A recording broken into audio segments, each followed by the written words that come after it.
Hoy, cuando la sociedad es más proclive a lograr el éxito a toda costa, combinado con un colapso en la estructura de valores, hace que algunas personas corran sus fronteras morales y se consideren aceptables ciertos comportamientos que vulneran la credibilidad y la transparencia deseadas. ¿Cómo abordar la falta de ética y transparencia y prevenir el fraude en los negocios y las empresas? La gestión de riesgos va mucho más allá que un proceso de identificar, analizar y evaluar los riesgos a los que una organización está expuesta. Esto incluye la implementación de políticas, procedimientos y controles para prevenir, detectar y responder a actividades fraudulentas. Los controles internos son fundamentales porque ayudan a este propósito, asegurando que las operaciones se realicen de manera eficiente y conforme a las normativas. Sin control interno, las organizaciones están más expuestas y son más vulnerables ante actividades ilícitas. Cuando los líderes demuestran un compromiso con la ética y la integridad, fomentan una cultura organizacional que valora la transparencia y la responsabilidad. El apoyo de los órganos de gobierno y la alta dirección es crucial porque establecen una línea estratégica en la gobernanza frente a la existencia de amenazas como el fraude. Un auditor, el oficial de cumplimiento o los responsables de proceso deben conocer íntimamente la operación del negocio y el sector económico en el que se desempeñan. Tener un monitoreo continuo de la operación y las interrelaciones con los diferentes grupos de interés es vital para la prevención y mitigación del fraude y la opacidad en la contratación. Un canal de denuncias o línea ética permite a los empleados y grupos de interés reportar actividades sospechosas de manera confidencial y segura. La inteligencia artificial generativa puede ser una herramienta poderosa para detectar patrones inusuales y predecir comportamientos fraudulentos. La inteligencia artificial puede identificar datos que no siguen el comportamiento esperado dentro de un conjunto de información. Algunos métodos estadísticos pueden detectar valores que difieren significativamente del promedio o la distribución de los datos históricos, generando alertas cuando se detectan picos inusuales en métricas críticas.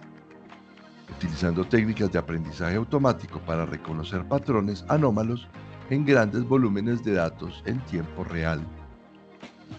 Con el aprendizaje supervisado, la inteligencia artificial se entrena con datos etiquetados, transacciones legítimas y fraudulentas, para aprender a distinguir entre ellos. Estar al tanto de estos avances nos permite mejorar nuestras capacidades de prevención y detección de fraude, adoptando herramientas apoyadas en nuevas tecnologías. Esto es vital para la detección temprana de fraudes y para poder tomar acciones correctivas y de mejora antes de que los problemas se agraven. Bienvenidos a Mentorio.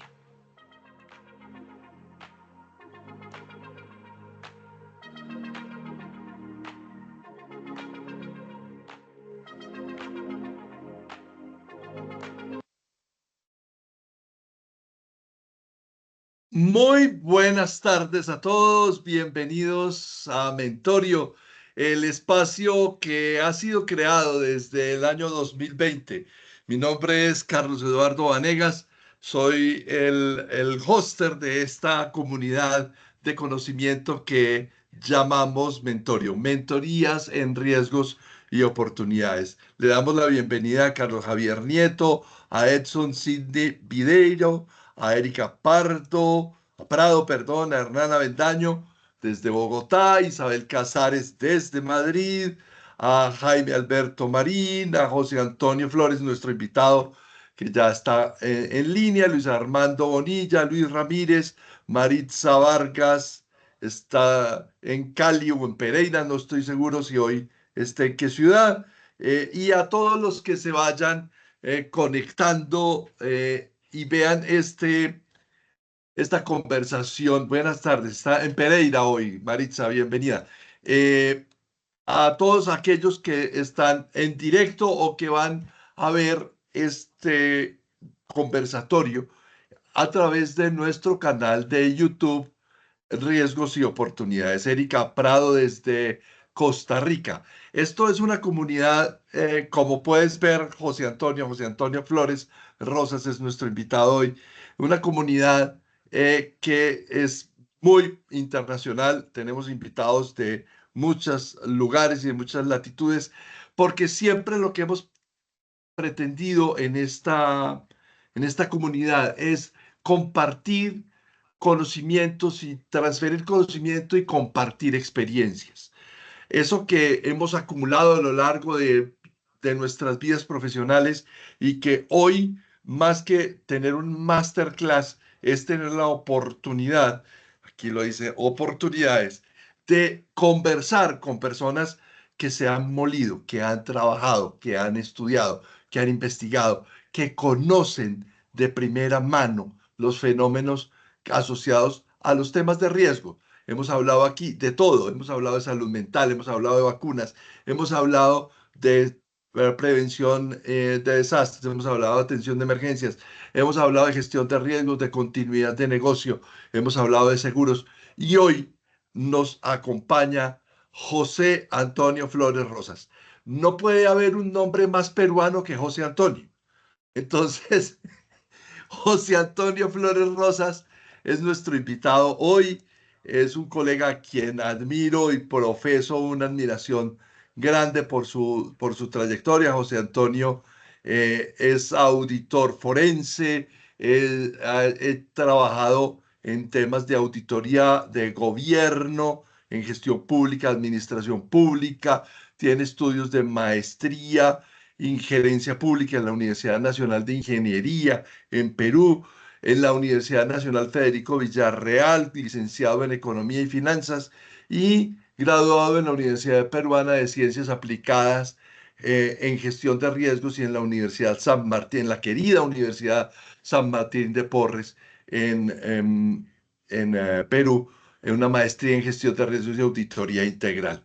Este hombre, con esa palmarés educativo, ha tenido unas responsabilidades enormes como jefe de la Comisión de Auditoría de órgano institucional del Ministerio de Justicia y Derechos Humanos de su país. Acompañó a Compartamos Financiera, una institución de economía, perdón, una financiera grande de su país en temas de prevención e investigación de fraudes. También es especialista y perito de la Procuraduría Pública especializada en delitos de corrupción del Ministerio de Justicia y Derechos Humanos y jefe de prevención e investigación de fraudes en Bancom, un banco también muy, muy grande en la República de Perú. Con ese palmarés, este es nuestro invitado. Bienvenido, José Antonio, a esta tu casa, que sea la primera y no la última oportunidad de encontrarnos. Bienvenido. Muchas gracias, Carlos Vanegas. Muchas gracias a todos los colegas que se han reunido el día de hoy. Bueno, encantado de poder charlar contigo, charlar con todos los colegas presentes. Y bueno, empecemos la charla, porque la idea, como tú lo comentaste, es hacer esfuerzos conjuntos, ¿no? Ya, si los ciberdelincuentes, digamos, se reúnen, ¿no? Para hablar sobre nuevas performances en lo que respecta al tema de los ataques, ¿no? Cibernéticos a las entidades.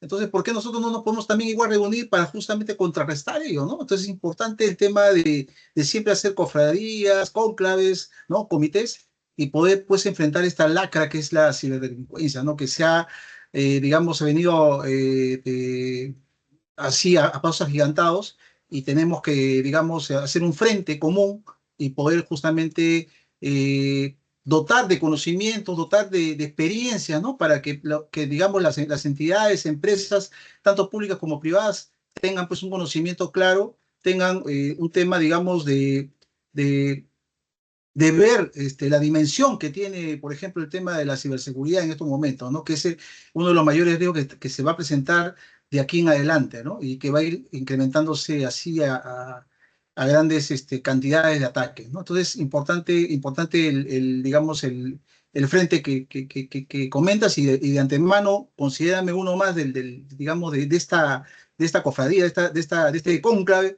y encantado. En cualquier momento, por favor, estoy a tu disposición. Y muchas gracias por la invitación, Carlos. De verdad que muchas gracias.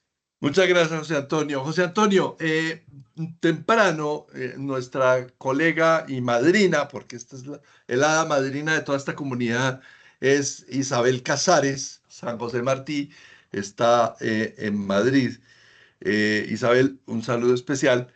Eh, Me compartió el informe de tendencias de fraude en empresas 2024-2025 de la Asociación Española la Asociación Española de Empresas contra el Fraude. Y hay una serie, les vamos a compartir el documento desde luego. Recuerden que los que eh, no tenemos registro, por favor, en el chat, déjenos el correo electrónico para poderles compartir estos documentos muy importantes que pueden complementar esta conversación. Eh, en ese brief que me envió Isabel Casares, hablaba rápidamente, porque no tuve mucho tiempo de profundizar en eso, eh, de muchas formas o modalidades o características de temas de fraude. Pero aterricemos primero el concepto como una primera pregunta para detonar esta conversación. Y es, José Antonio, ¿qué debemos entender por gestión de riesgos de fraude? Perfecto, muchas gracias por la pregunta. Bueno, el concepto de gestión de riesgo de fraude es un concepto que lo deberíamos entender como algo sistémico, ¿no? Que tiene no solamente que ver con el tema de la evaluación de riesgos, ¿no? Que consiste, mejor dicho, en primer lugar, identificar los riesgos, evaluar los riesgos, mitigar los riesgos, sino que toda esta gestión de riesgo de fraude también va acompañada de un plan antifraude, ¿no? Que es la prevención, la detección y la respuesta que le tenemos que dar al fraude, ¿no? Pero todo lo que marca la gestión de riesgo de fraude va a marcar la pauta en cómo una organización pueda implementar controles internos que cumplan tres condiciones, ¿no? Uno, que exista; dos, que sea efectivo; y tres, que sea suficiente, ¿no? Con el objetivo de poder justamente ser frente a todos los riesgos, ¿no? Que actualmente están sujetos todas las empresas públicas. Entonces, importante el tema de la identificación de riesgos. ¿Por qué? Porque si una organización no identifica correctamente su riesgo de fraude, simplemente va a ser sujeto digamos, a caer en estos temas, ¿no? Estos temas de fraude. Por eso es importante, ¿no? Incentivar una cultura de riesgos, ¿no? Cuando nosotros, por ejemplo, en el caso que te comento, personal, ¿no? He tenido oportunidad de poder ir a entidades, tanto públicas como privadas, implementar, por ejemplo, si hablamos del sector privado, hablamos de hacer políticas para, digamos, mitigar los riesgos de fraude, ¿no? Pero, ¿cuál es, digamos, uno de los límites, de las limitantes que tenemos nosotros para poder hacer esa implementación?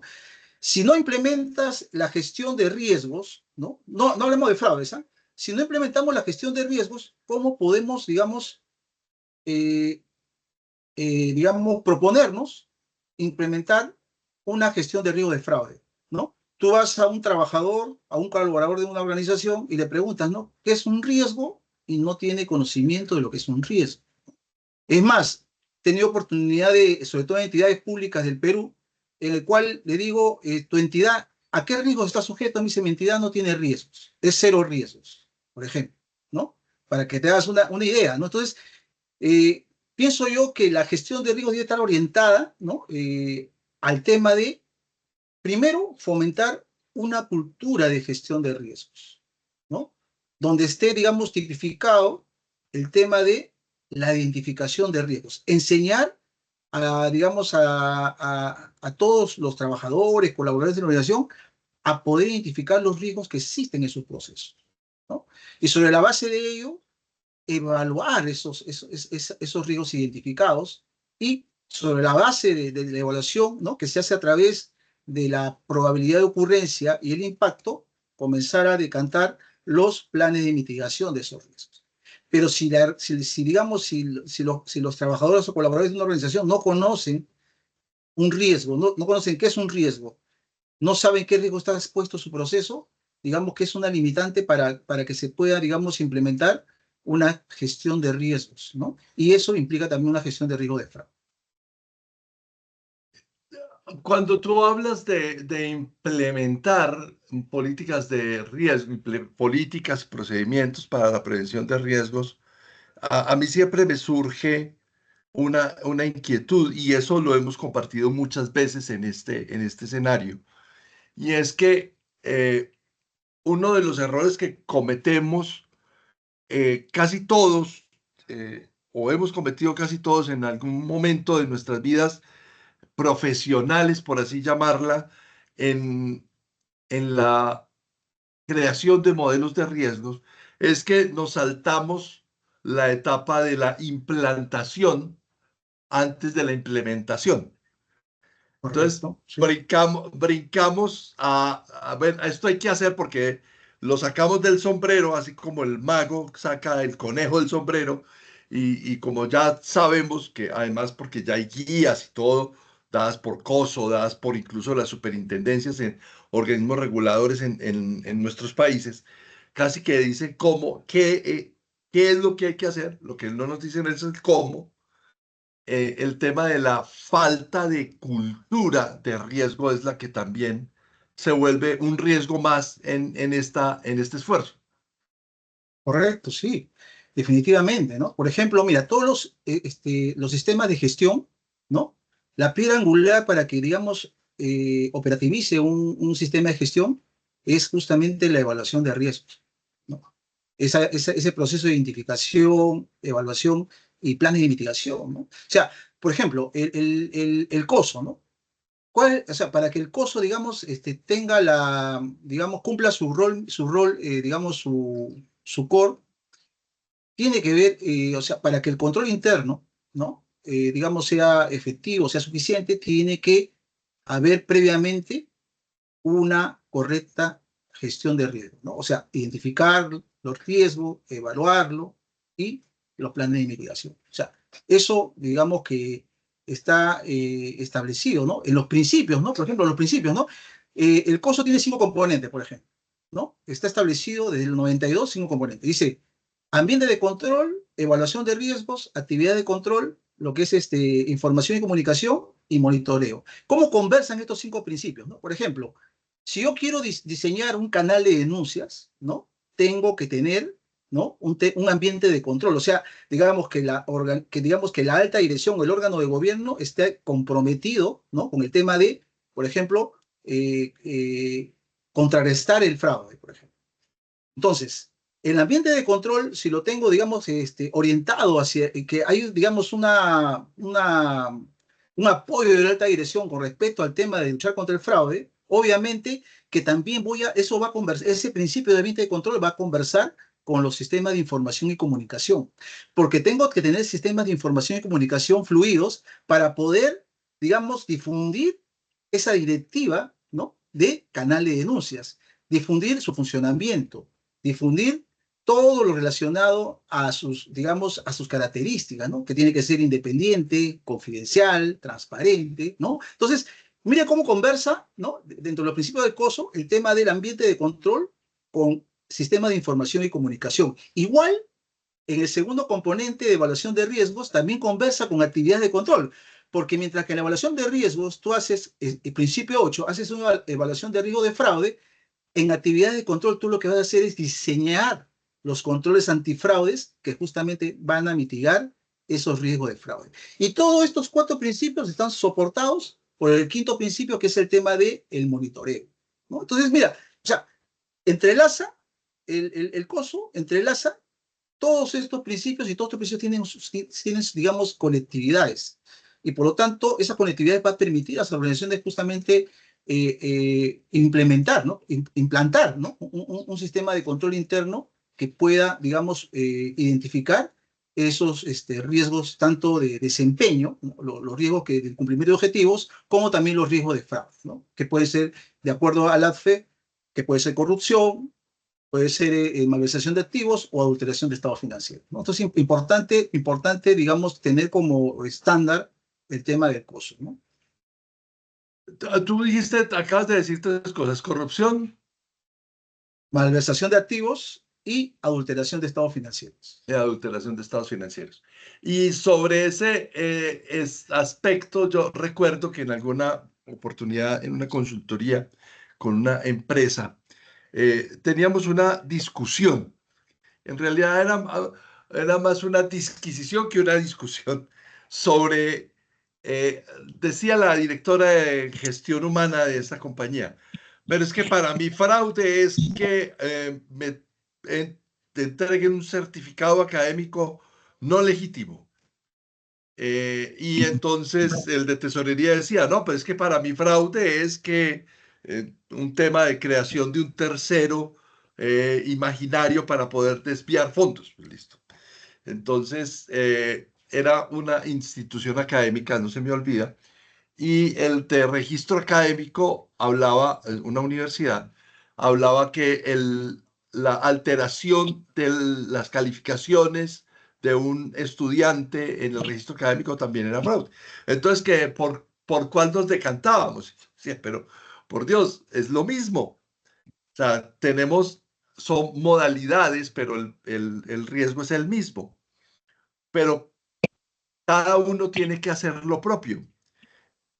Pero sin embargo, si no hay una acción coordinada, que alguien que los coordine, que tenga como una estructura de alto nivel para que lo agarre, y para viene la segunda pregunta para esto, es cómo hacer en una organización grande o mediana o incluso hasta una pequeña,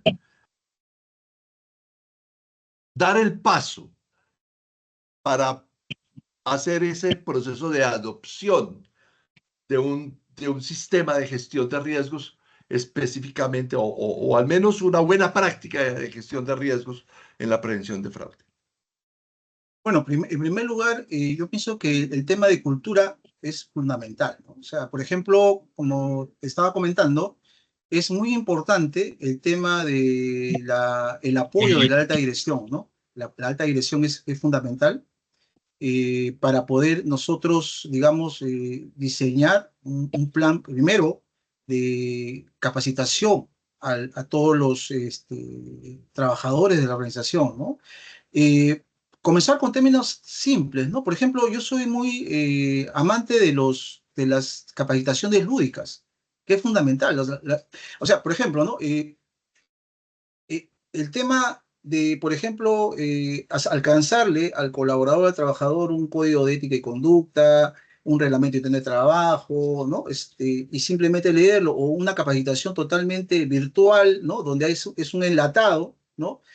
Como que no hay, digamos, cierta interacción entre el trabajador y lo que realmente la filosofía de la organización, ¿no? Si la organización está con una filosofía de luchar contra el fraude, con una filosofía digamos, de cultivar la ética e integridad. Entonces, por lo tanto, como que hay, digamos, inconsistencias, ¿no? En lo que, digamos, predica y en lo que hace, ¿no? Entonces, importante, contestando la pregunta, es tener una cultura, ¿no?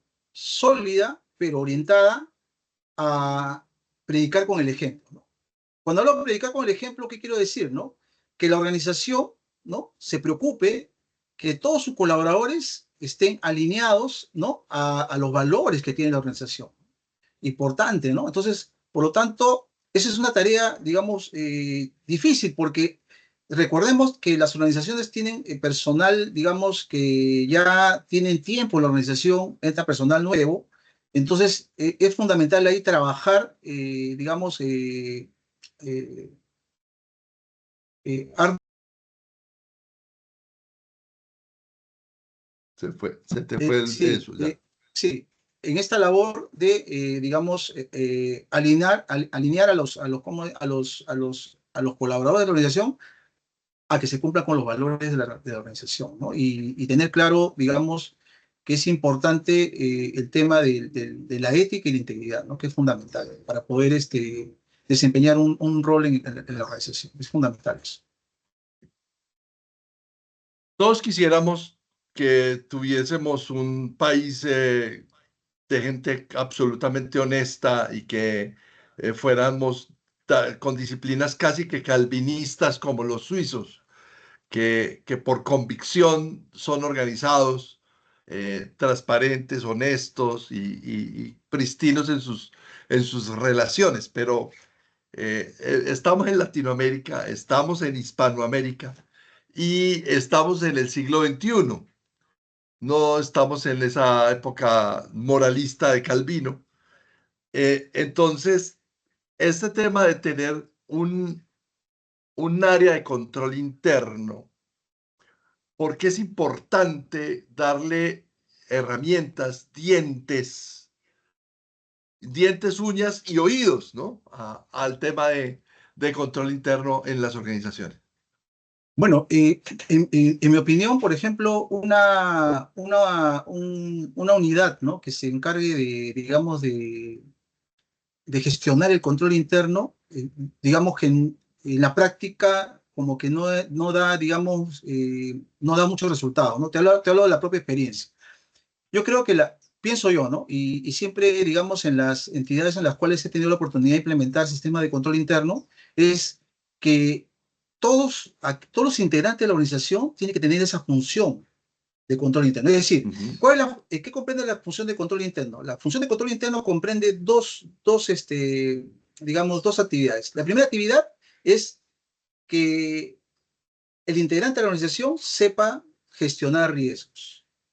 Y segundo, sepa diseñar controles internos para justamente mitigar esos riesgos, ¿no? Esos riesgos identificados, ¿no? Entonces, no necesariamente digamos, un departamento de control interno me va a garantizar, digamos, que toda la organización, ¿no?, implemente el control interno, sino que tiene que ser, digamos, tiene que estar en el ADN de los trabajadores de la organización, ¿no? Eso hay que trabajarlo, ¿no? Por ejemplo, yo tengo una experiencia en el año 2014, me acuerdo, que una organización, por ejemplo, contrató a una empresa para que implemente sistema de control interno, ¿no? Entonces, ¿qué pasa, no? Entonces, esa empresa implementó el sistema de control interno, pero al final no se cumplió con el objetivo de contar con un sistema de control interno. Entonces, por lo tanto, ¿qué faltó ahí, no? Entonces, yo conversé con la alta dirección de esa organización y les comenté, ¿no? No es necesario contratar una empresa para que te implemente el sistema de control interno. El sistema de control interno tiene que hacerlo lo mismo, o sea, los mismos integrantes de la organización. ¿Quién más que las personas que integran la organización que conocen digamos, sus debilidades, ¿no?, sus dolores, ¿no? Entonces, te lo digo, fue un proyecto de 6 meses en los cuales digamos, se adiestró a los integrantes de la organización en cómo identificar riesgos, en cómo diseñar controles internos. ¿Qué más que ellos? Prácticamente mi rol ahí fue de habilitador, porque ellos tenían todo el know-how de la organización. Entonces, poco a poco comprendieron el tema, ¿no? O sea, qué importante es saber gestionar riesgos y sobre todo identificando esos riesgos, poder diseñar controles que mitiguen esos riesgos, ¿no? Entonces, importante. Por ejemplo, el año pasado, el ex Contralor General de la República siempre saca un reporte de todos los años de todas las pérdidas, ¿no?, que tiene el Estado por temas de corrupción e inconducta funcional, por ejemplo, ¿no? Entonces, imagínate que si tenemos un estudio de la Asociación Examinadora de Fraude que dice que todas las empresas pierden el 5% de sus ingresos, ¿no?, en promedio. Nosotros como Estado en los últimos 5 años hemos perdido entre 12 y 13% del presupuesto totalmente asignado al Estado peruano, ¿no? 13, de 12,5 a 13,5%. Imagínate, una cantidad abismal. Entonces, ¿cuál es la causa raíz? Una de las causas raíz es que justamente nuestros funcionarios públicos en Perú no están, digamos, no conocen, no saben cómo identificar esos riesgos de corrupción, esos riesgos de conducta funcional, ¿no?, de conductas irregulares. Entonces, por lo tanto, digamos que falta una cultura de riesgo, ¿no? Entonces, importante tener en cuenta esto, que la función de control interno no tiene que estar, digamos, asociada a un departamento, sino que todos los integrantes de la organización debemos hacer control interno, ¿no? Es nuestro deber, ¿no? Eso así lo he considerado y así, digamos, que se ha implementado y con muy buenos resultados, ¿no? Los modelos de autogestión son obviamente mucho menos densos en la arquitectura empresarial, porque pues al menos digamos que son más amigables para las empresas medianas y pequeñas, porque pues las estructuras son más planas, digamos que son más horizontales, y cuando las empresas se manejan por enfoque por procesos, pues es mucho más fácil llevarlos a ese modelo de control. Pero quisiera hacerte una pregunta alrededor de ese tema del modelo de control, porque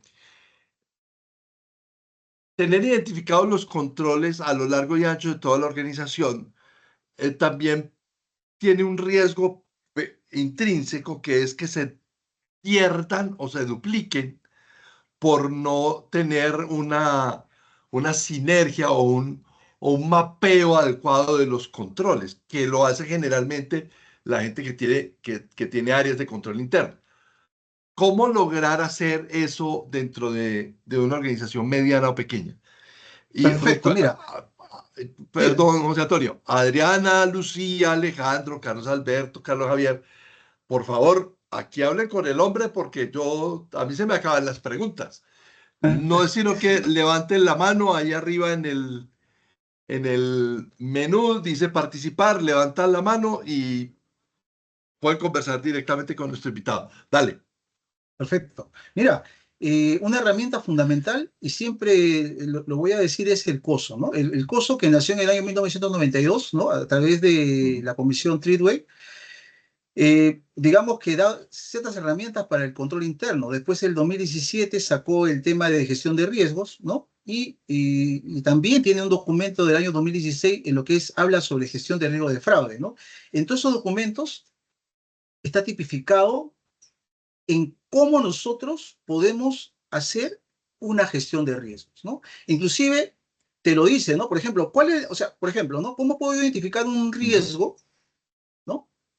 ¿Cómo puedo identificar un riesgo en mi proceso, ¿no? Entonces, ahí te dice, en el curso te dice, ¿no?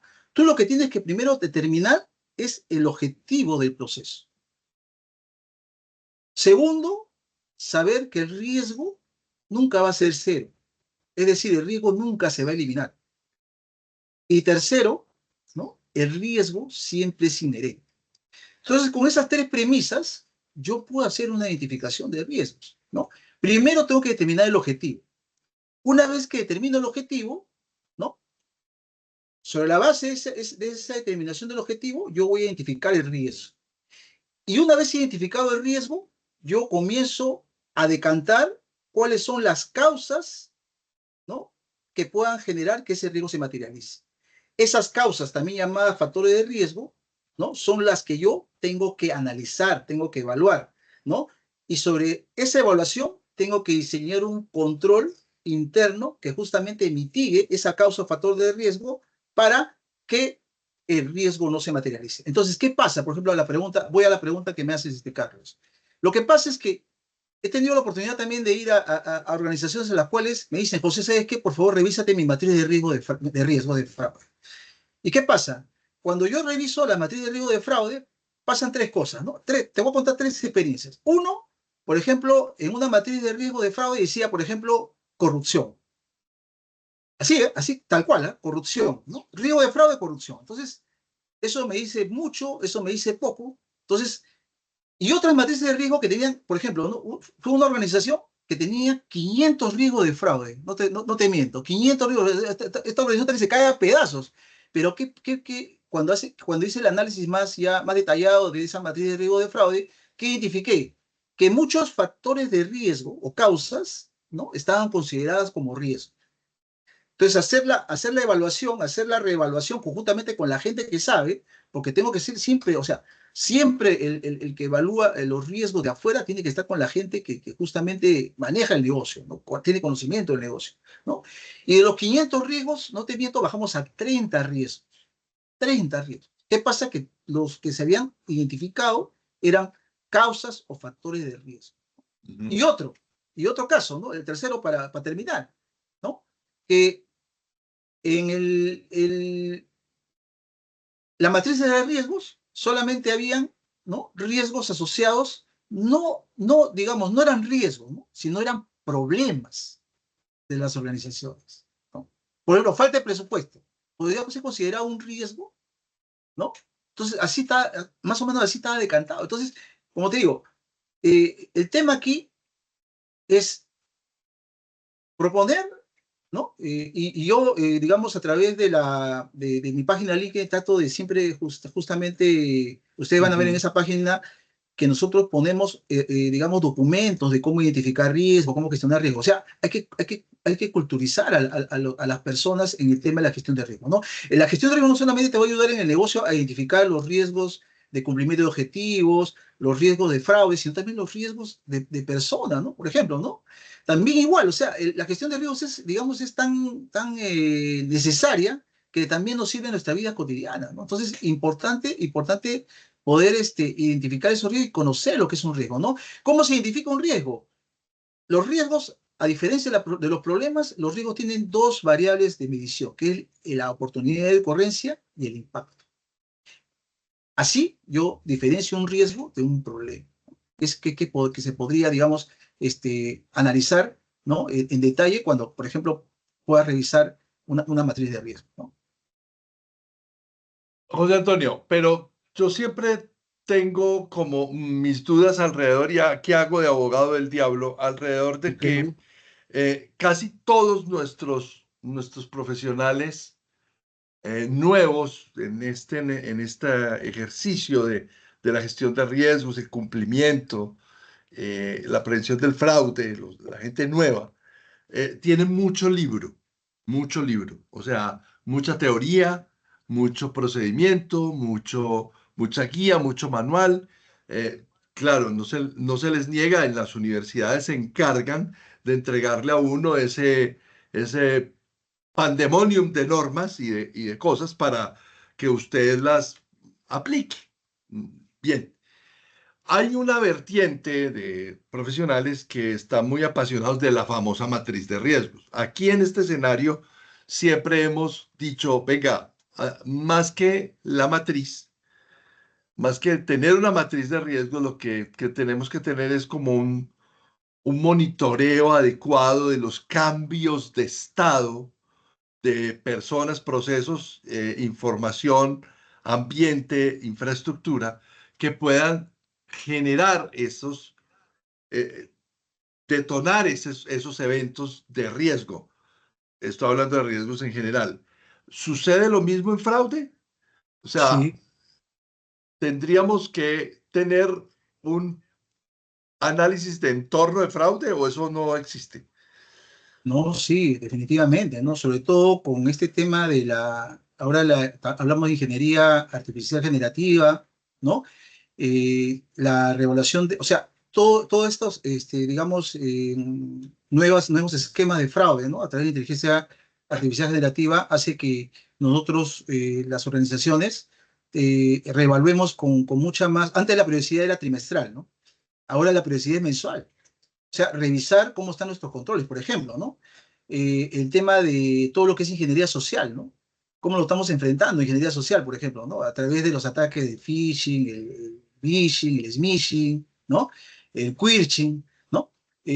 Tenemos que hacer una regulación. Ahora, por ejemplo, también se presentan otros fraudes, ¿no? El autofraude, ¿no? O sea, el fraude amigable que le llaman, ¿no? También igual, o sea, tenemos que identificar patrones. Entonces, eh, el tema digamos, el riesgo de fraude, digamos que entra, sobre todo en estos últimos años, entra a ser revaluado ya no tanto espaciadamente, sino todo lo contrario, ¿no?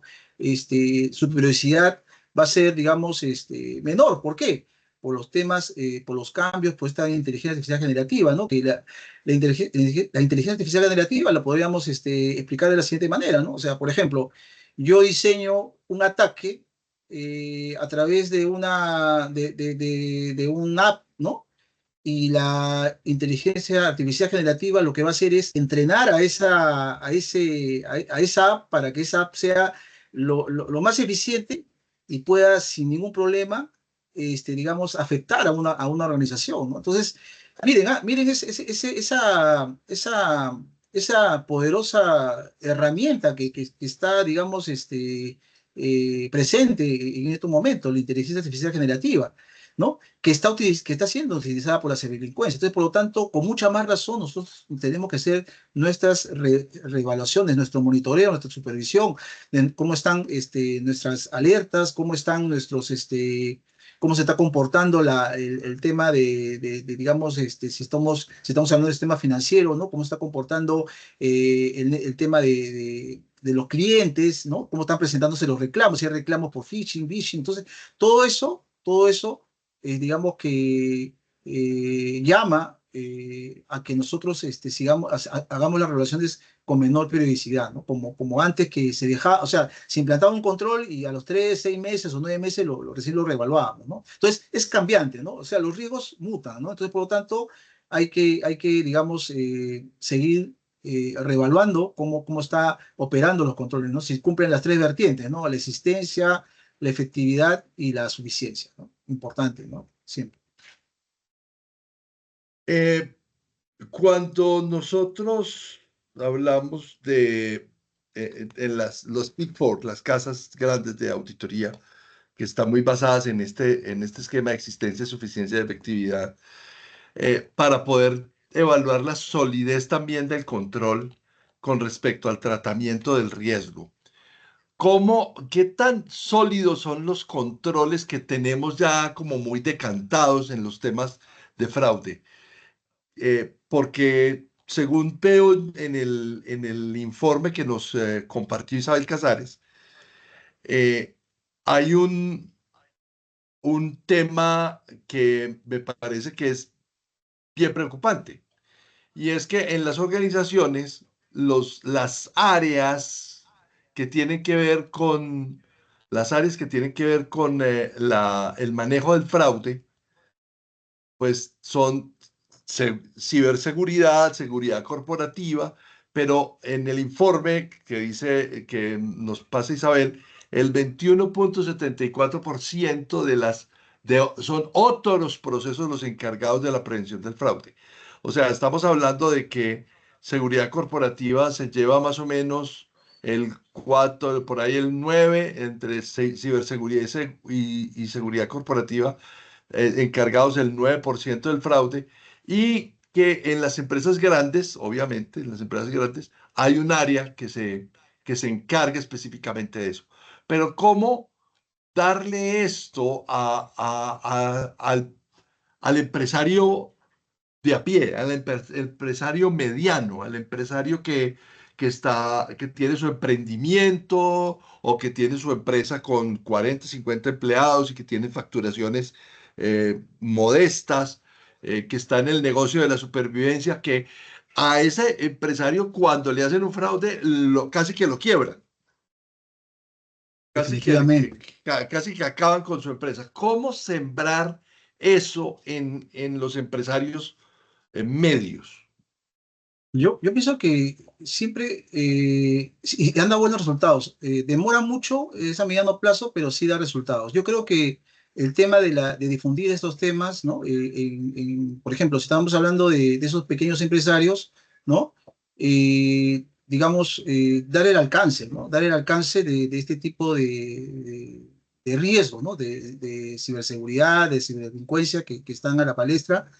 Y bueno, creo que el entrenamiento sería lo ideal, ¿no? O sea, digamos que informarles, ¿no? Informarlos respecto a estos riesgos, ¿no? Es más, por ejemplo, en estas pequeñas empresas no tienen un presupuesto para crear un área de ciberseguridad, no tienen presupuesto, pero sin embargo, yo creo que con la simple información, ¿no? Que tengan, digamos, en cuenta y tomen conciencia que estos ataques podrían, digamos, fulminar, ¿no? O sea, su razón de ser, ¿no? O sea, desaparecer la organización, ¿no? Por ejemplo, una fuga de información o un tema, digamos, de filtración de información, ¿no? Por parte de los mismos integrantes de la organización. Entonces, por lo tanto, son riesgos que, digamos, deberían estar informados estos pequeños empresarios, ¿no? Entonces, para eso yo pienso que ahí el Estado de cada país, ¿no? El Estado de cada país debería, digamos, dar este tipo de alcance a través de capacitaciones o si no a través de, digamos, información, ¿no? Respecto a estos riesgos que están expuestos, ¿no? Definitivamente, ¿no? Es más, yo pienso que así como hay, digamos, comités o asociaciones, ¿no? Que se dedican, por ejemplo, al tema de, de generar empleo y esas cosas, también debería haber un tema, debería esas asociaciones también tocar este tema de riesgos de ciberseguridad, ¿no? Para que estén informados estos pequeños empresarios, ¿no? El fraude por su escritura en castellano es masculino. Y uno podría corroborar incluso en el informe que nos pasó de tendencias que nos pasó Isabel, que también en España el 91% de los fraudulentos son hombres y casi el 9% son mujeres. Hablemos sobre el comportamiento humano. Hablemos acerca de cómo monitorear ese comportamiento humano para identificar al defraudador, al perpetrador, al que viene con la intención de cometer un fraude contra nosotros. ¿Y cómo Perfecto, es? mira, Primero hablemos del humano y ahora hablamos de inteligencia artificial. correcto. Bueno, un rol fundamental juega, y también lo dice el COSO, el tema de recursos humanos, ¿no? O sea, el tema de qué colaboradores, qué trabajadores captamos para nuestras organizaciones, ¿no? O sea, ahí creo que el recurso humano juega un rol fundamental, ¿no? Segundo, el tema de digamos, de los roles, ¿no? Los roles tienen que estar bien establecidos, relacionados, por ejemplo, al tema de las responsabilidades, ¿no? ¿No? Entonces, yo pienso ahí que, eh, por ejemplo, ¿no? Un área de recursos humanos me pidió a mí cómo podríamos identificar o contratar a colaboradores que tengan, por ejemplo, que sean éticos e íntegros, ¿no? Porque hemos hecho de todo y siempre tenemos colaboradores que cometen conductas irregulares, ¿no? Por ejemplo, hemos tenido colaboradores que han filtrado información, tenemos colaboradores que se han apropiado de recursos, etcétera, etcétera, etcétera, ¿no? Entonces, una forma de poder, digamos, algo que se me ocurrió a mí, por ejemplo, en las entrevistas personales, yo le dije, ¿por qué usando la famosa parábola ¿cómo se llama? Del buen samaritano, ¿no? Y yo le digo, ¿no? ¿Por qué en tus entrevistas personales, casi a la entrada, para que entre digamos, el candidato, pones a una persona, ¿no? Que supuestamente sufrió un accidente y está en el piso, ¿no? Entonces, tú agarras y le dices, ¿sabes qué? Eh, o sea, antes de entrar a la sala de la entrevista, le dices a la secretaria que le diga que inmediatamente, ¿no? Se apersone a la entrevista. Y justo en el trayecto está una persona tirada en el piso, ¿no? Entonces, si el candidato traspasa la puerta y casi caso omiso ¿cómo se llama? La persona que necesita auxilio, ese no es un buen candidato. Pero si el candidato digamos, se levanta y le presta una ayuda a la persona, entonces definitivamente ahí estás viendo el valor de la solidaridad, ¿no? De la ayuda. Entonces, algo así hicimos, ¿no? Algo así hicimos y de verdad que resultó digamos, fundamental, ¿no? De 10 candidatos, ¿no? Me contaron, de 10 candidatos, 4 prestaron la ayuda solidaria, 6 ni siquiera la vieron, pasaron de frente a la entrevista, ¿no?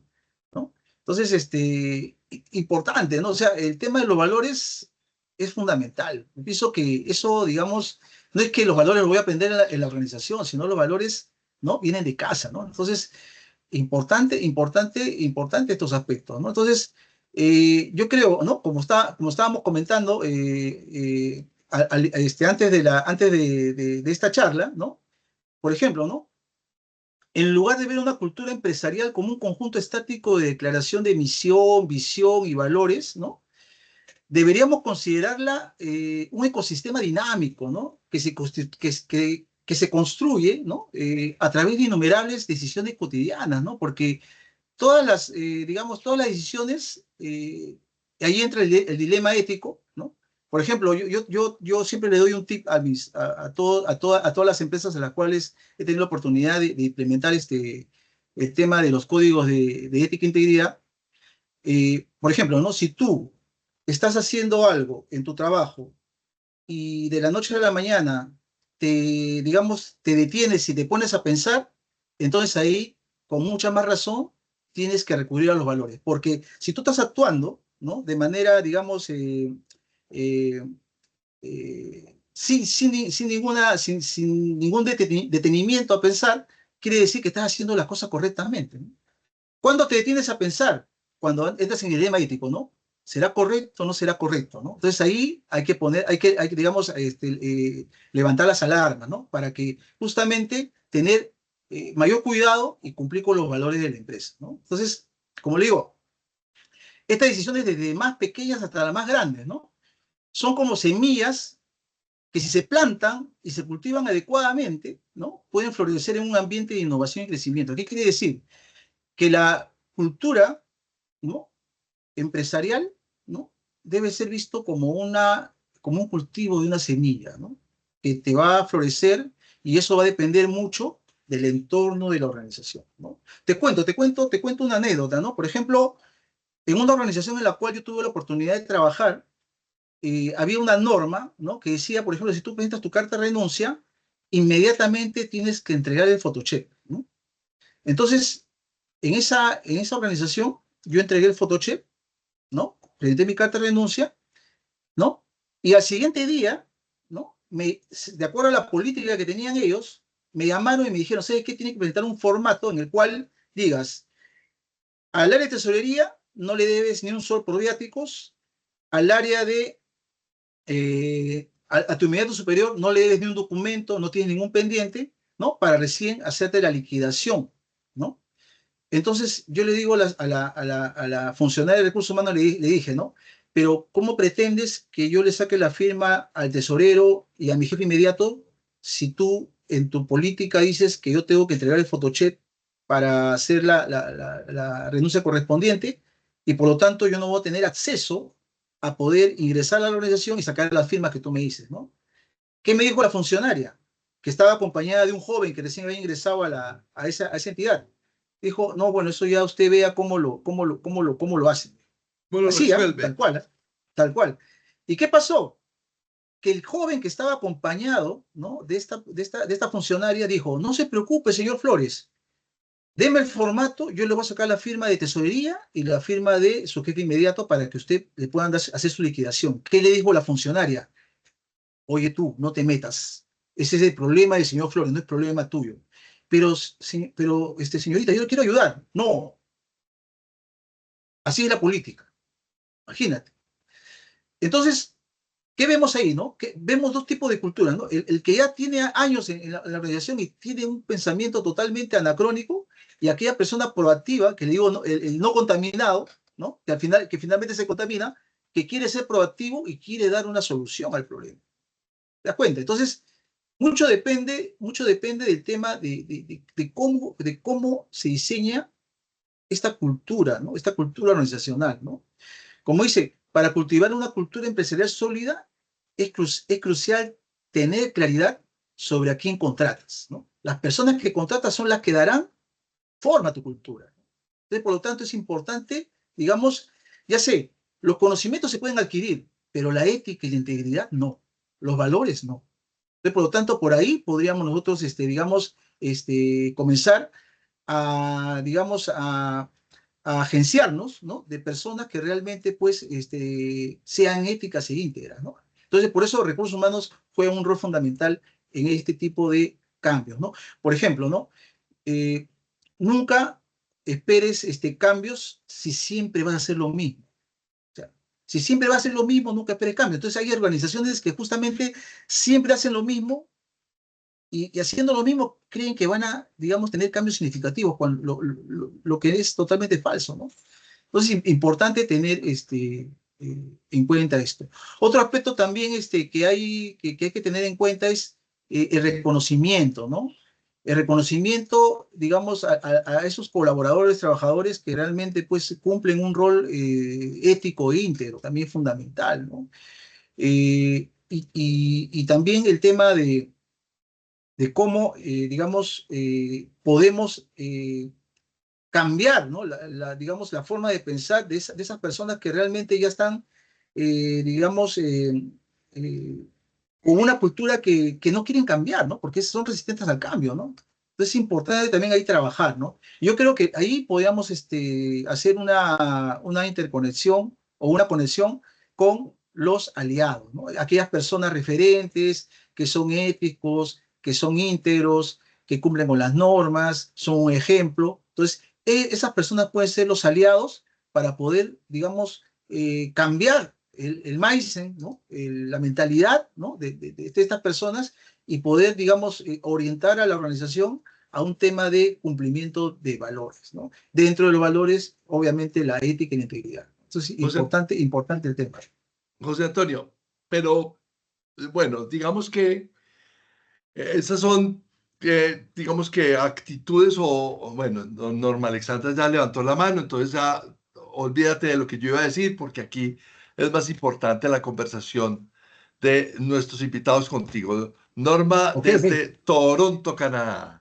Ya me hiciste sentir mal, Carlos Eduardo. No, no, no, por favor, esta es tu casa. Buenas tardes para todos. Hola, José Antonio. Buenas tardes. Hoy sí Hola, me dejo buenas ver, tardes, Norma. Carlos. ¿Qué tal? ¿Cómo estás? ¿Cómo Muy estás? bien, gracias a Dios. Y hoy sobreviví a una bella tormenta de nieve, Carlos Eduardo, entonces hoy me dejo ver. Ah, bueno, perfecto. Ven, José Antonio y Carlos Eduardo, eh, creo que el tema de conectar como tres, no sé, estaba escuchándolo y como conectando tres aspectos. El factor humano, que claramente en un tema de fraude pues cobra una gran relevancia, el fraude en sí mismo y el tema de la inteligencia artificial, que entiendo lo que tú nos vas a entrar a hablar ahorita como un poco más a fondo. Si bien, y me corrige si me equivoco, la inteligencia artificial nos está ayudando y nos va a ayudar mucho a detectar temas de fraude desde el punto de vista transaccional. Vuelvo y te digo, si me equivoco, me corriges. Pero claro, tocamos ahí un tema bien importante que yo todavía reconozco, soy de las que pienso cómo la inteligencia artificial nos va a ayudar o nos va a reemplazar en cierto momento, que es el aspecto humano. ¿Sí? Ujú. Ahorita decías algo súper importante de los valores. ¿Cómo hago yo? ¿Cómo me aseguro? Y eso es parte de las preguntas que normalmente a uno le hacen en un ejercicio de temas de fraude, de riesgo de fraude. Yo, ¿cómo hago para que mi empleado, para que mi colaborador, cuando sale de la empresa, resulta que no se encuentra en la esquina o en su casa y recibe la coima, yo qué sé, ¿sí?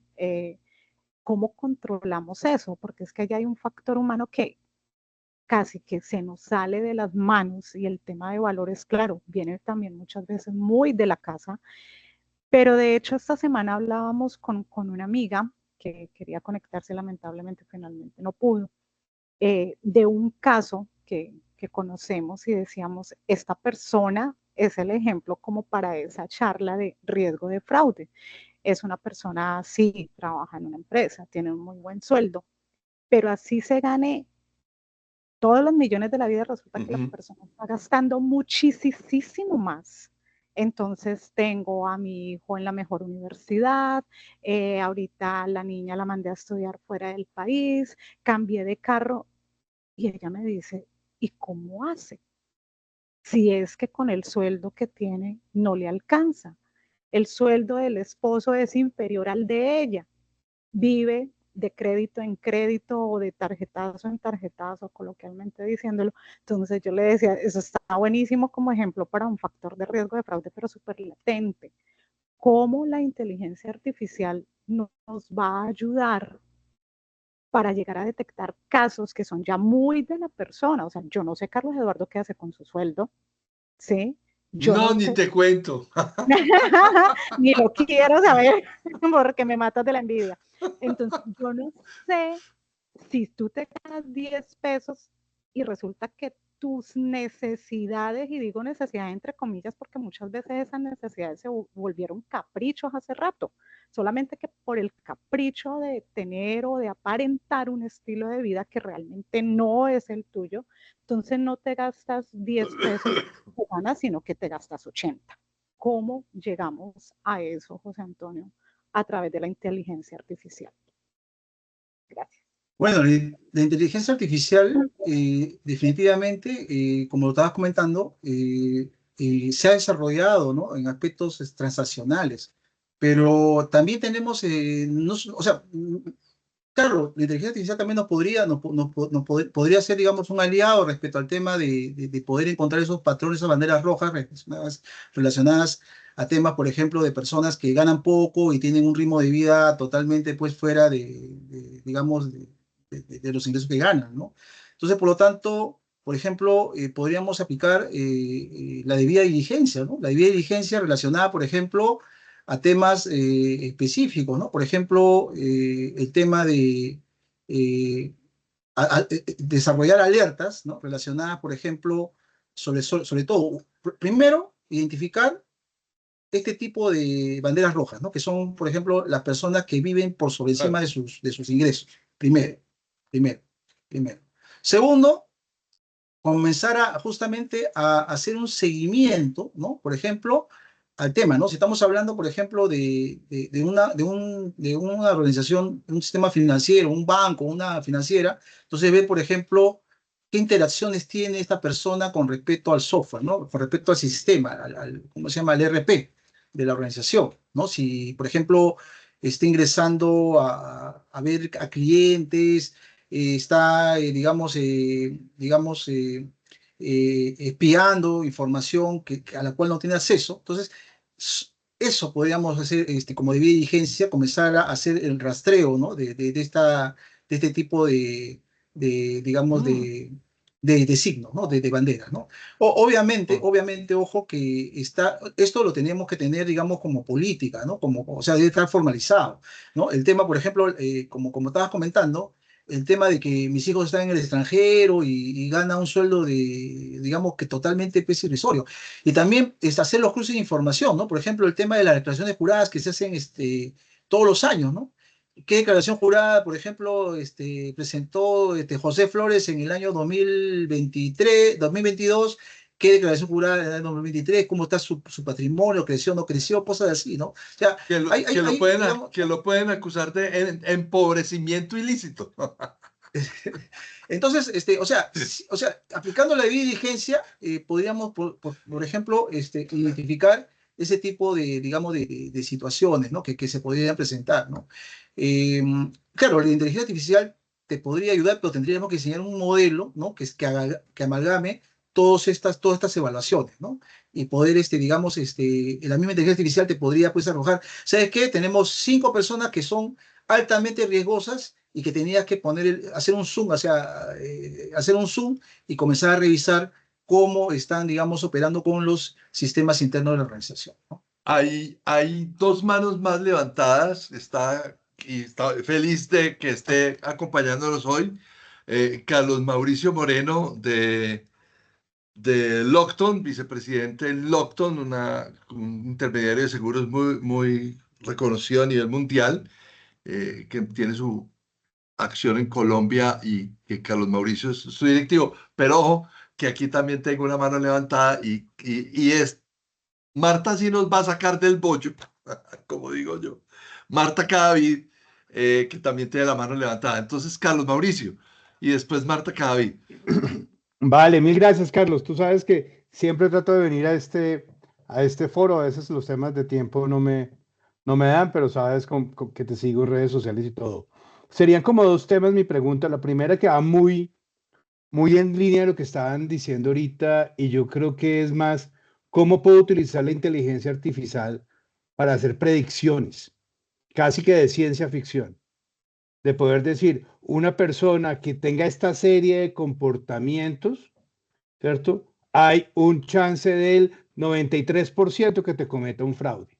Yo creo que por ahí va muy bien la pregunta de Norma. No sé si eso exista. Ahorita estaba tratando de recordarme Claro.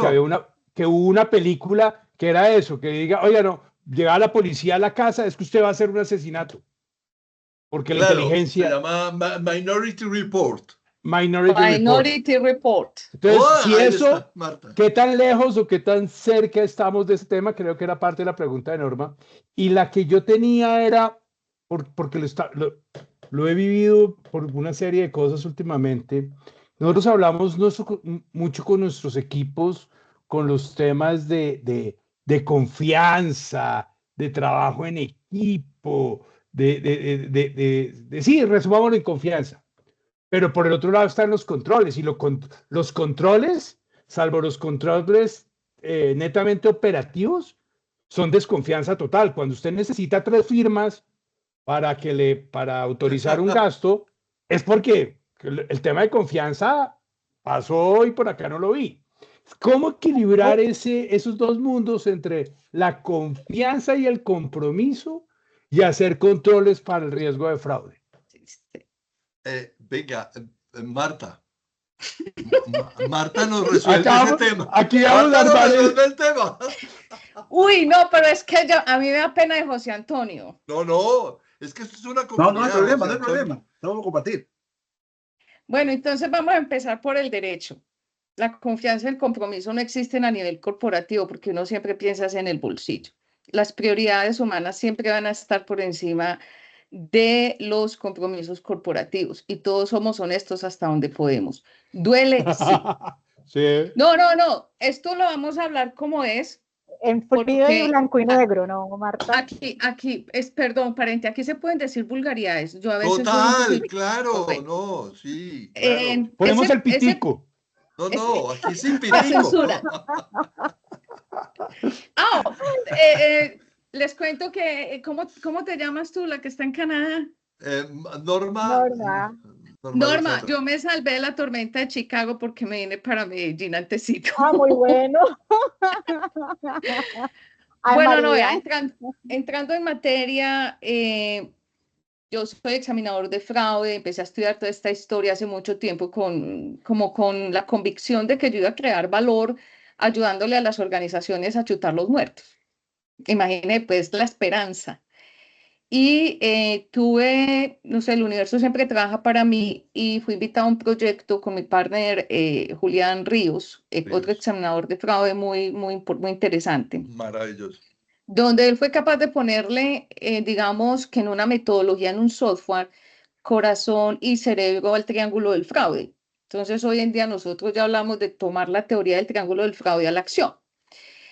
¿Y qué fue lo que hicimos? Desarrollamos toda una metodología, un software para disque prevenir y detectar el fraude, pero hoy al día es tan intensa, tan grande, tan fuerte, que ya nosotros lo que hacemos es predicción del comportamiento humano. Entonces, cuando yo tengo la oportunidad de ir a conferencias internacionales, lo primero que a mí me dicen, ¡ay, usted es Minority Report! ¡Usted lee Minority Report! En carne y hueso. Sí. Sí. Porque es que, mire, yo empecé esta locura con fraude, corrupción, después le puse abuso y un día cualquiera le dije a Julián, estaba viendo televisión y uno viendo las noticias de una balacera en Estados Unidos y yo le dije a Julián, a esa vaina hay que ponerle insultos y violencia. Y él era como que no, esto nada más es de fraude. Y yo le dije, lo vamos a poner. Y yo, chanfle, hemos destapado la caja de Pandora. Claro. A tal punto que ya internacionalmente nosotros somos reconocidos como la única organización en el mundo que le puso corazón y cerebro al triángulo del fraude para predecir el comportamiento humano en tiempo real. Entonces, la pregunta que hacían ahorita es que si eso existe. Nosotros hoy en día somos capaces de ver situaciones como que se van a robar los tambores de aceite ahorita a las 4 de la tarde, situaciones de acoso laboral y acoso sexual, todo en tiempo real. Entonces, ¿sabe qué aprendí yo, muchachos? Que no es solo el riesgo de fraude. Y hoy nosotros somos especialistas en el riesgo conductual, human behavioral risk, todo lo que es comportamiento humano que destruye el valor económico de las organizaciones. Y eso yo lo clasifiqué en 3 esferas. Fraude, corrupción y abuso. De hecho, yo rediseñé totalmente el árbol de fraude que ACFE tiene. Hoy ACFE está tomando el mío y lo está estudiando precisamente porque el fraude, como ellos lo conciben en un mundo anglosajón, no se ha tropicalizado. La otra esfera son todas las violaciones al cumplimiento, porque hoy en día no pagan los impuestos y esconden y dicen, esperemos que la multa llegue. Tenemos pilotos sin horas de vuelo para volar, tenemos gente que necesita licencia para operar y la está buscando ilegalmente en Internet. Y tengo otra esfera que es el riesgo psicosocial o la toxicidad laboral, donde ahí están los abusos de acoso laboral, acoso sexual, denigración, consumo de drogas, enfermedades mentales. Todo eso que ya es psicosocial, toxicidad laboral. Entonces, en conclusión, para cerrarle la historia, existimos, somos Minority Report para mucha gente, predecimos el comportamiento humano en tiempo real y ya no es solo el tema de fraude. Hoy en día las organizaciones tienen más problemas de toxicidad que el mismo fraude o corrupción. Lo vemos. Y esto se hace en tiempo real con la magia de la inteligencia artificial. Tenemos 3 y en este momento estamos ya desarrollando, haciendo los últimos toques para lanzar en abril Fraud GPT. Entonces, es bien interesante, los invito. No quería hablar mucho aquí, por eso estaba en silencio, pero sí existe, sí existe. Ok, ok. Interesante, Se interesante. se valen los comerciales y nos dejas tu información en Pues, el chat. sí, Marta ahí está Cabra. mi correo. Solo que, mira, ni siquiera es a nivel comercial, o sea, obviamente, nosotros no vendemos software, esto es todo un servicio consultivo, ni siquiera decimos como que el endpoint o el usuario te vale un dólar al día, no, eso ni siquiera lo hacemos. Lo que pasa es que la gente no ha podido entender cuando hablan de inteligencia artificial, muéstramela, cómo la puedo utilizar, cómo la puedo diseñar. Nosotros lo único que hicimos fue crear con la inteligencia artificial una herramienta que articula los datos que ustedes ya tienen. El Ok. 75% de los datos de las organizaciones son semánticos, son no estructurados y esa es la riqueza corporativa de la información. Entonces, nosotros lo que hicimos fue crear una herramienta con inteligencia artificial capaz de leer esos datos en tiempo real cuando las personas están escribiendo en los dispositivos electrónicos y cuando encuentra algo sospechoso de esas 3 esferas, inmediatamente lo manda a un dashboard. Allá en esa plataforma analítica hay otra inteligencia artificial leyendo, interpretando eso que acabo de leer. Y por último, decanta un ser humano como ustedes o como yo, un analista experto en estos temas, que dice de estas 1000 alertas, 100 son dramáticas, son dramáticas, relevantes, esto hay que entregárselo al cliente. Eso es básicamente lo que nosotros hacemos. Entonces, es más como la base de conocimiento que hay, la combinación. Eh, yo le dije que nos iba a sacar del bollo, ella nos sacó del bollo. Ya, ok, así que pueden continuar. Aquí estoy.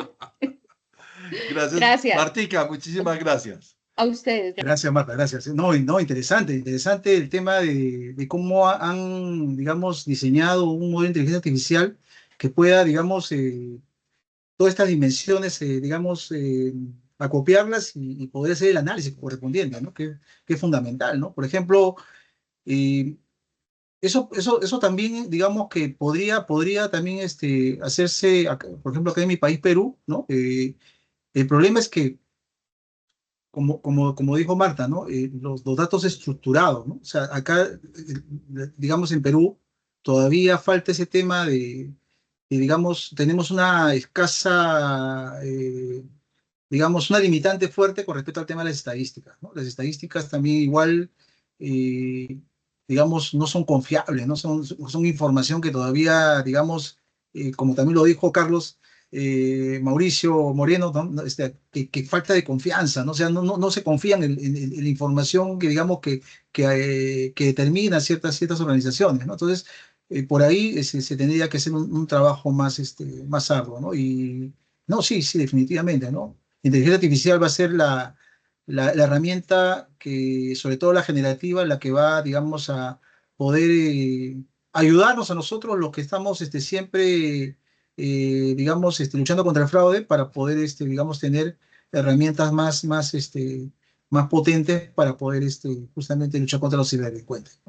Ahí tenemos, digamos que tres esferas que como lo dijo Marta ahora, que es bien interesante en los temas de gestión de riesgo de fraude, y es, José Antonio, y es entender que mm, casi todas las organizaciones, digamos que medianas y grandes, hoy están montadas sobre un modelo de gestión por procesos. Y muchas de las buenas prácticas de la gestión por procesos parten de un análisis de contexto antes de hacer un análisis de riesgos. Y en ese análisis de contexto hay un documento que a mi modo de ver, yo siempre le doy mucha relevancia en la consultoría a ese documento, que es la matriz de necesidades y expectativas de los grupos de interés.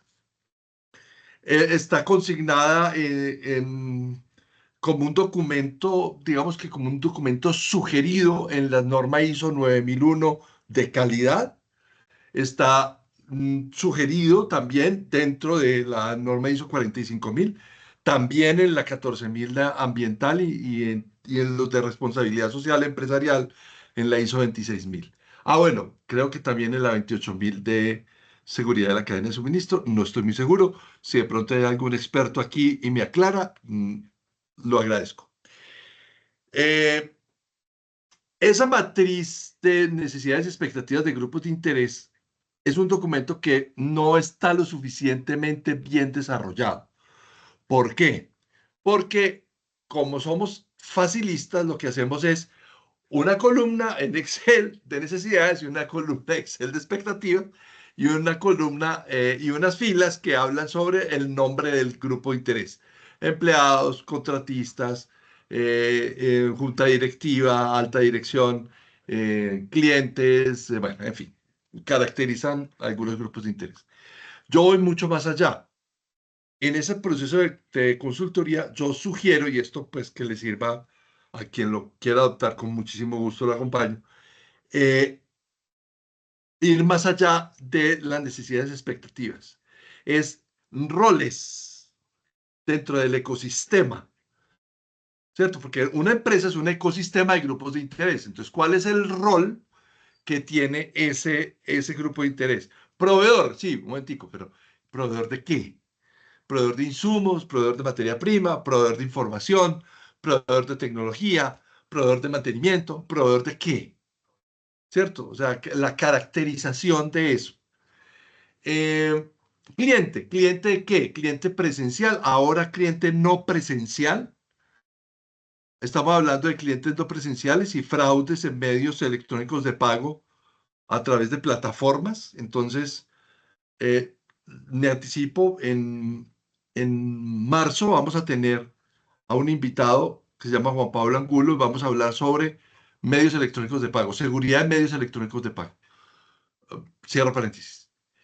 Eh, entonces hay transacciones de presente, de cliente no presente. Entonces también hay que entender que ahí hay unos escenarios, cuando yo hago esa matriz, hago unos escenarios en donde definiendo el tipo y carácter de relación que tiene ese grupo de interés, necesidades, expectativas y rol y responsabilidad del grupo de interés, ahí puedo yo empezar a cruzar información. ¿Por qué? Porque yo puedo entender que un funcionario de cargo crítico en el sistema BASC, por ejemplo, el que oficial de despachos, el oficial de despachos es una persona de quinto nivel en jerarquía, por ahí, es más, de noveno nivel en jerarquía. Póngale de décimo, pues para que le vaya bien mal. Está lejísimos del representante legal, pero ese firma una carta de responsabilidad que se la entregan a las autoridades para despachar un contenedor. ¿Qué tipo de representación legal tiene esa persona ante las autoridades de policía antinarcóticos? Cero. Entonces ahí hay un hueco cuando digo roles y responsabilidades. Cuando yo hablo de responsabilidades del grupo de interés, lo cruzo con las necesidades y expectativas y ahí aparece Marta. Ahí aparece Marta, porque en los lenguajes que se cruzan en los correos electrónicos, en donde yo digo, esa vieja hijuetantas me está jodiendo mucho la vida, ¿cierto? Eso no lo va a poner nadie en un correo electrónico. No, no crea. Hay mucha gente que pone eso en un correo electrónico. O puede que no lo diga directamente, pero dice, esa señora me está presionando para tal cosa. Ya con la palabra esa señora hay una actitud agresiva que puede generar un riesgo en la transacción entre el despachador, que es el décimo en la jerarquía, y se puede coludir con otro o conectar con otro para cometer un fraude o para cometer un ilícito, porque no necesariamente tiene que ser fraude. Ahí es donde nosotros tenemos que hacer un ejercicio de poder extender esa matriz de necesidades, expectativas de grupos de interés a una matriz esa matriz ya no se llama cuadro de necesidades y expectativas, sino un ecosistema de grupos de interés definiendo esas 4 cosas. Y también, ojo, ojo, una quinta columna que es cómo está definida mi relación de riesgo con ese grupo de interés. O sea, el proveedor me tiene que mandar una matriz de riesgo. Entonces, listo, ¿dónde está la matriz de riesgo del proveedor? No, ¿cuáles son los niveles de riesgo que tengo o que puede servir de perpetrador a mi ecosistema o de protector a mi ecosistema? Eso sirve también para luego hacer trabajo de gestión de crisis. Pero es mi sugerencia de buena práctica. Ahora, ¿cuál es la tuya, José Antonio? Para que cerremos porque ya son las 6:21, mira. Bueno, importante lo que estaba comentando, ¿no? Lo dije hace unos instantes, ¿no? La importancia, por ejemplo, el tema de definir los roles y responsabilidades es fundamental, ¿no? Sobre todo con proveedores, ¿no? Por ejemplo, ¿no? En Perú tenemos varios casos, ¿no? Por ejemplo, tenemos el caso de Odebrecht, ¿no? ¿Qué hubiera pasado, por ejemplo, si hubiéramos hecho un análisis de riesgo con respecto a proveedores, ¿no? Hubiéramos identificado esos riesgos, ¿no? Antes de que, digamos, se materialicen, ¿no? O en el camino, ¿no? Alertarlo, ¿no? Segundo, por ejemplo, ahorita, por ejemplo, hay temas en los cuales, por ejemplo, se está observando el tema de las empresas que se consorcian con empresas chinas, por ejemplo, ¿no? Hay varias empresas chinas, digamos, internacionalmente están siendo investigadas por lavado de activos, por ejemplo, ¿no? Entonces, Pero ahorita, por ejemplo, no, ¿quién le hace una debida diligencia a una empresa china? claro, por eso digo, o sea, por ejemplo, ahí la inteligencia artificial, ¿no? Digamos que digamos que no habría, digamos, un tema de cómo identificar ese tema, ese consorcio, ¿no? Entre una empresa china y una empresa peruana para justamente contactar con el Estado, ya que el Estado no tiene ese análisis, esa evaluación, ¿no? Esa matriz de riesgo de proveedores, no tiene, no lo hace. Entonces, por lo tanto, ahorita, por ejemplo, vivimos el tema del fraude y corrupción con respecto al tema de empresas brasileñas, y de repente de acá a 5 o 10 años vamos a estar también con el tema de las empresas chinas, ¿no? O sea, no hay un tema, digamos, ahí, y gracias por poner esto en el radar, porque es importante, o sea, ya me diste un punto de apoyo para yo poder, ¿cómo se llama?, implementar esta matriz de proveedores, porque simplemente se hace la debida diligencia, pero no es una matriz de riesgo de proveedores, ¿no? No solamente desde el punto de vista de si digamos, están inmersos en el tema laborativo, sino también en temas, por ejemplo, de corrupción propiamente dicha, ¿no? O sea, me refiero a temas de obras fantasmas, a temas de obras inconclusas, ¿no? Entonces, es necesario ver, digamos, cuál es digamos, las espaldas de esas empresas, ¿no? Sobre todo las extranjeras, ¿no? Que vienen a negociar que se consorcian con empresas peruanas que ya tienen digamos, tiempo y por lo tanto poder identificar algunos riesgos de fraude, ¿no? Como también, por ejemplo, el tema de los proveedores del sistema financiero, ¿no? Aquellos que, por ejemplo, que, digamos, gestionan información en la nube y la organización, ¿no? Estamos seguros de que esa empresa cumple con todas las, digamos, que mitiga todos los riesgos, por ejemplo, de filtración de información, de vulneración de información. No lo sabemos, ¿no? Porque no hacen ese trabajo de identificar riesgos a los cuales pueden estar expuestos los proveedores y por lo tanto podrían afectarme a mí como organización, ¿no? Y también adicionalmente, también afectando reputacionalmente, ¿no? Entonces, importante lo que dices, Carlos, y lo voy a tener también, digamos, como prioridad, el tema de implementar esta matriz de riesgos de proveedores, que es fundamental, que es importante. Bueno, son las 6:24, ya nosotros siempre somos religiosos, empezar a las 5 y terminar a las 6:30. Yo creo que vamos a hacerle digamos que un cierre a esta conversación de gestión de riesgos de fraude. Yo creo que todos hemos aprendido, acabamos de descubrir que existe una herramienta ya de inteligencia artificial generativa, que ya no es solo GPT, sin un chat GPT sencillo, sino que es todo un tema de inteligencia artificial generativa que hoy nos está ayudando a perfilar comportamientos, a hacer todo el tema de comportamientos. ¿Cómo fue que Buenos. lo llamaste, Marta? Nosotros ya trabajamos con el riesgo conductual o el De riesgo del conducción, eso, comportamiento humano, que es el mayor comportamiento. riesgo de las organizaciones. Exacto. Ahí tenemos que entender que en la gestión del riesgo de fraude, lo primero que tenemos que, y tú lo dijiste, José Antonio, es cómo seleccionamos a nuestra gente. Pero una vez que los tenemos adentro, y nuestra gente ¿quiénes son nuestra gente? Nuestros clientes, nuestros proveedores, nuestros directivos, nuestros empleados, nuestros asociados de negocio, eh, porque no son solamente los clientes. De pronto la banca tiene ese sesgo, ¿no? El sesgo de perfilar el cliente, hacerle un scoring de riesgo y ya, pero hay otros riesgos operacionales que no se evalúan y que hacen parte del comportamiento social de una persona jurídica o de una persona natural, que influyen en la toma de decisiones. Y entonces, en esa toma de decisiones, los fraudes arrancan por ahí.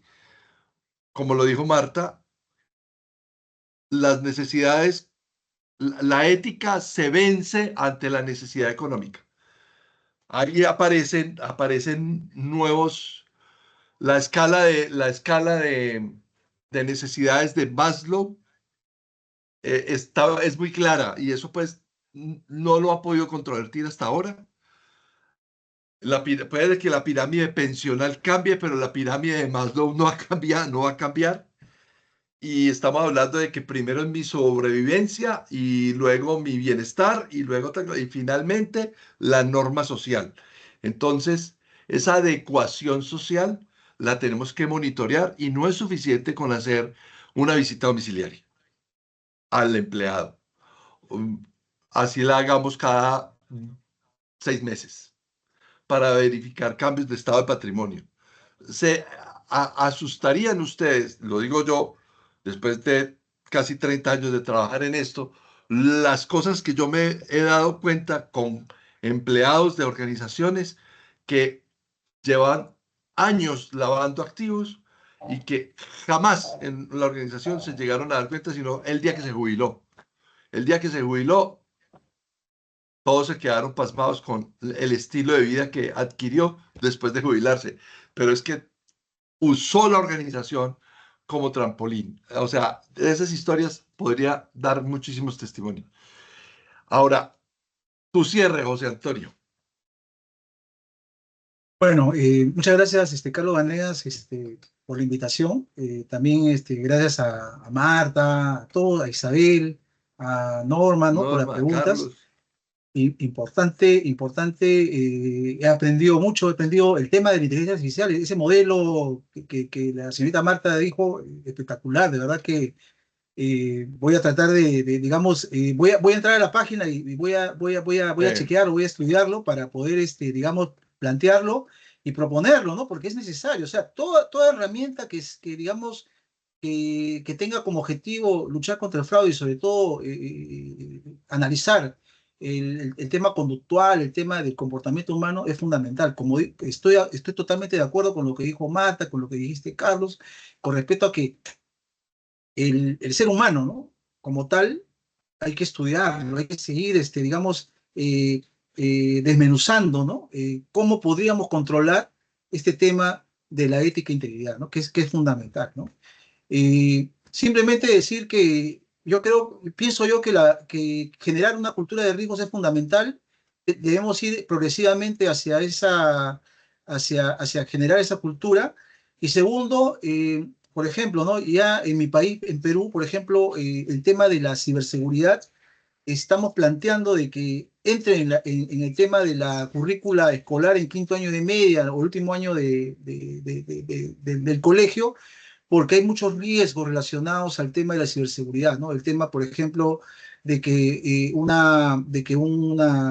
de un niño, un estudiante sea capturado por una red, digamos, de trata de blancas, o simplemente ser sujeto de un pedófilo. O sea, es importante de que nuestros jóvenes sepan todos los riesgos que están expuestos en el tema de la ciberseguridad, ¿no? Hemos logrado así, digamos, con diferentes, en diferentes escenarios, poder incorporar el tema de la cultura financiera en la currícula de escolar. Ahora estamos abocados a también ingresar a la ciberseguridad al tema de la currícula escolar, ¿no? Es fundamental que nuestros jóvenes estén también informados sobre estos riesgos a los cuales están expuestos. Eso sería todo, estimado Carlos. Muchas gracias por la invitación.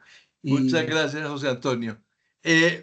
Bueno, a todos los que están todavía conectados, los quiero invitar la próxima semana a que hablemos sobre los riesgos en la gestión del cumplimiento. Ojo, miren que es un juego de palabras. No vamos a hablar de gestión de riesgos de cumplimiento.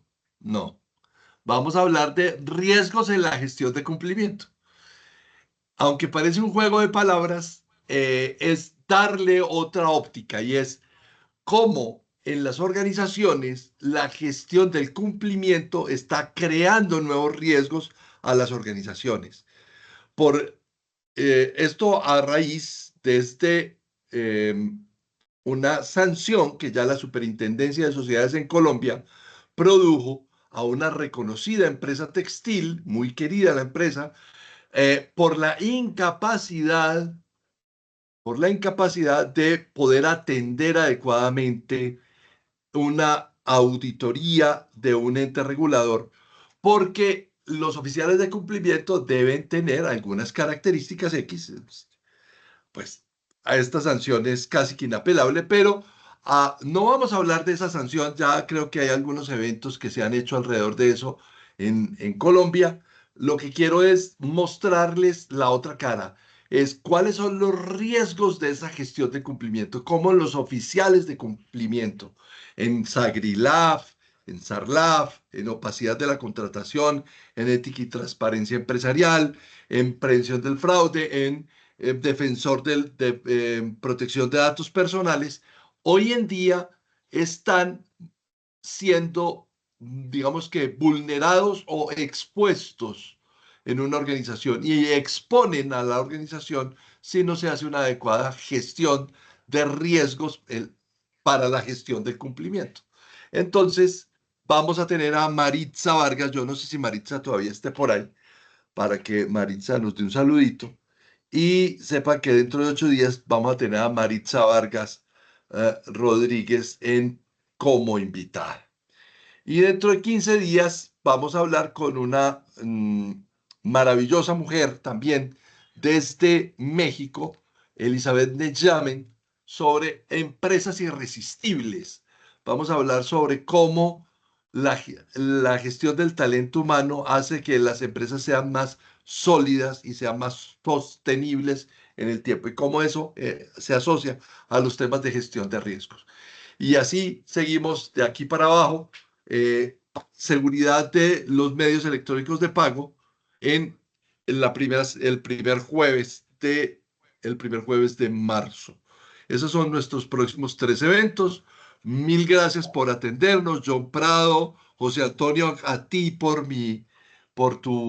por tu presencia. Martica, Cadavid, un placer. Públicamente te amo, así como amo a Isabel Casares, públicamente te amo. Eh, em, sí, si aquí en un consejo de ministros uno le dijo al otro te amo, yo por qué no le voy a poder decir a Marta te amo. Bienvenido, no hay problema. A Norma también la amo, o sea, soy poliamoroso por lo que veo. Bueno, esto es una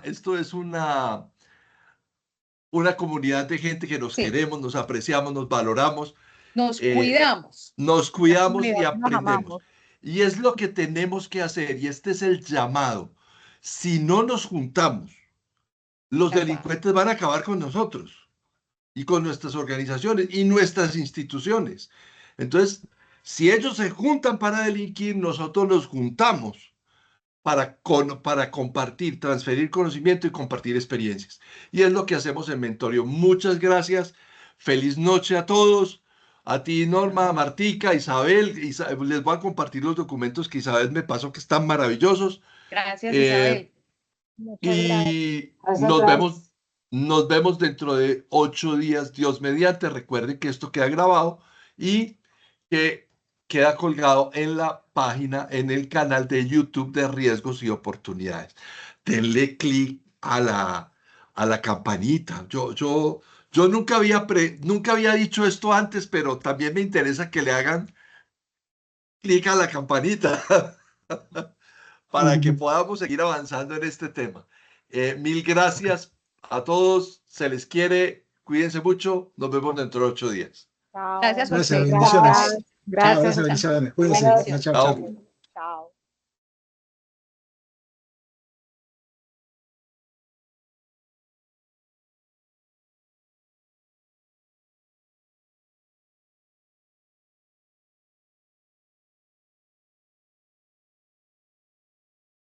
Ingeniero Carlos, un saludo por acá desde Tauramena. Bendiciones, gracias. Don Prado, un saludo grande. Chao.